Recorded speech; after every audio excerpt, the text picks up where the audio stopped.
Yung mga loves, magluto ng kuhol. Lagay ng star margarine sa mainit na pan.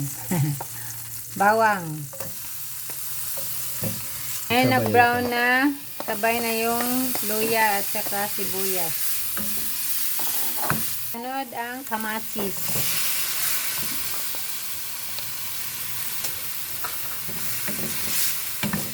Palulutuin muna yung kamatis mga loves. Yan. Mga 5 minutes. Yan nga mga loves na luto-luto na yung kamatis. Luto-luto. Lagay na ang ating mahiwagang kuhol. Pero hindi ako kakain nito mga loves. Kasi ba yan? Marami to sa amin mga loves sa Pilapilan. Halo-halo. Tapos lalagyan ng ano yan? Ingredients na. Oyster sauce. Oo. Oyster sauce. Tapos yan o. Ito. Kaya mga loves, native delicacy daw tawag niya. Lagyan ng oyster sauce. Ngayon lang ako nakakita ng lulutong kuhol mga loves. Si manager lang kakain yan. Ulam niya Kulang pa yan. Ito yun. Wala.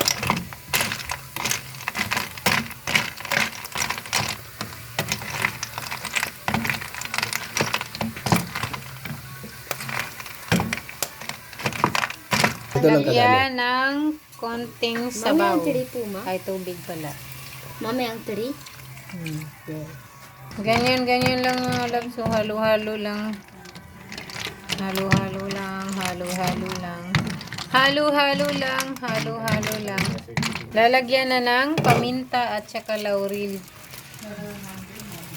Parang ang sarap tingnan mga loves. Sa amin nung bata pa ako, walang kumakain ng kuhol. Ewan ko lang. Shoutout sa mga taga Leyte dyan sa Hindang. May kumakain na ba ng kuhol dyan sa atin?